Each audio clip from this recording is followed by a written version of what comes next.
Hello everyone, ఈరోజు వీడియోలో మీకు నేను ఒక కప్పు రేషన్ బియ్యం ఎండు కొబ్బరి ముక్కతో అప్పటికప్పుడే ఇన్స్టెంట్గా దోశలు వేసి చూపించబోతున్నాను. చాలా మెత్తగా చాలా సాఫ్ట్గా ఉంటుందండి. ఒకటి తినిన ప్లేస్లో 4-5 తినేస్తారు, అంత రుచిగా ఉంటుంది. ఈ దోశలతో పాటు మీకు నేను టమాటా చట్నీ కూడా చేసి చూపిస్తానండి. సూపర్ కాంబినేషన్ అనమాట. సో వీడియోలోకి వెళ్ళి చూద్దామా ఎలా తయారు చేసుకోవాలో పదండి. ముందుగా ఒక బౌల్ తీసుకొని అందులోని 1 కప్తో రేషన్ బియ్యం తీసుకోవాలి. మీ దగ్గర రేషన్ బియ్యం లేదనుకోండి, నార్మల్ బియ్యంతో కూడా మీరు చేసుకోవచ్చు. ఇప్పుడు శుభ్రంగా ఒక 3-4 సార్లు కడిగి పెట్టుకోండి.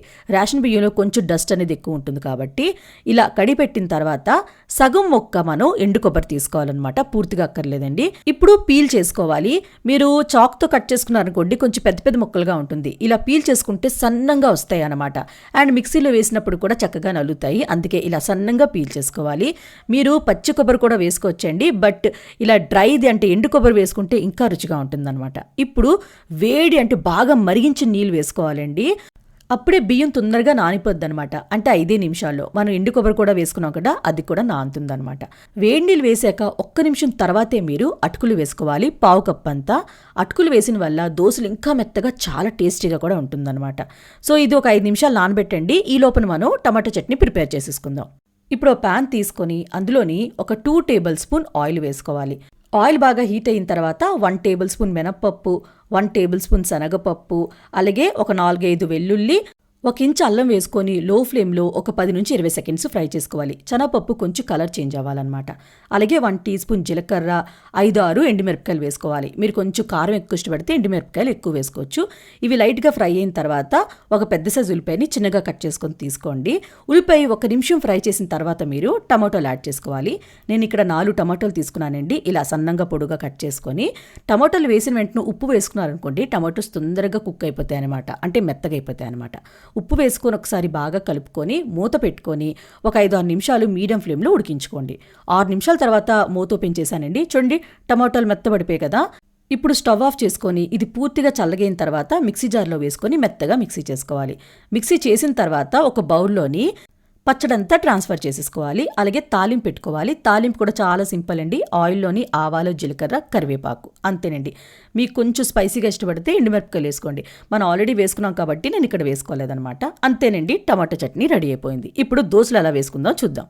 ఈ రైస్ కూడా చక్కగా నానిపోయింది కదండి. ఈ వాటర్ అంతా పారేసేయాలి.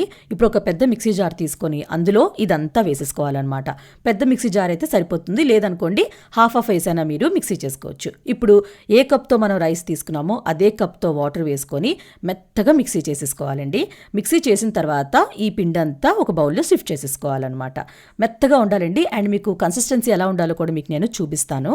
సో ఇప్పుడు ఒక 2 టేబుల్ స్పూన్లు పెరుగు వేసుకోవాలి. అలాగే తగినంత ఉప్పు, నేను ఇక్కడ 1 టీ స్పూన్ వేసుకున్నాను. మీకు సరిపోతే ఇంకొంచెం మీరు యాడ్ చేసుకోవచ్చు. ఇప్పుడు బాగా కలుపుకోవాలండి. పెరుగు కూడా ఈ పిండిలో బాగా కలిసినట్టు కలుపుకోవాలన్నమాట.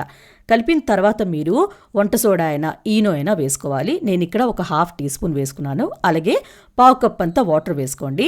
వేసాక బాగా కలుపుకోవాలన్నమాట. బ్యాటర్ కూడా కొంచెం లూజ్ అవుతుందండి. బాగా కలిపిన తర్వాత మీకు చూపిస్తున్నాను చూడండి, కన్సిస్టెన్సీ ఇలా ఉండాలన్నమాట. దోశ బ్యాటర్ లాగానే ఉండాలండి. కొంచెం అంటే మరీ థిక్గా ఉండకూడదు. దోశ బ్యాటర్ ఎలా ఉంటుందో అలానే అనమాట. అంతేనండి. వెంటనే మీరు దోశలు వేసుకోవాలండి. ఇంకా వెయిట్ చేయాల్సిన అవసరం లేదనమాట. పెనం తీసుకొని పెనం బాగా హీట్ అయ్యాక ఫ్లేమ్ని మీడియంలో ఉంచుకొని గరిటెన్నర పిండి వేసుకోవాలండి. పిండి ఎక్కువ వేసుకోకండి, చిన్న చిన్న దోశల్లా చేసుకుంటే సరిపోతుందనమాట. లైట్గా స్ప్రెడ్ చేసుకోవాలండి. మరీ దోశల్లా కాకుండా లైట్గా కొంచెం థిక్గా ఉండాలన్నమాట ఈ దోశలు అనేది.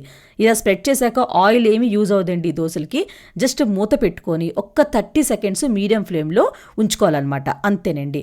30 సెకండ్స్ తర్వాత మూత ఓపెన్ చేశాను. అంతేనండి, దోశలు రెడీ అయిపోయి చూడండి ఎంత బాగున్నాయో. చాలా సాఫ్ట్గా దూదుల్లా ఉంటాయండి.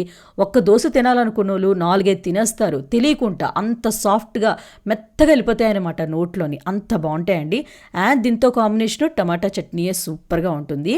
సో తప్పకుండా ఇంట్లో ట్రై చేయండి. చాలా చాలా టేస్టీగా ఉంటుంది.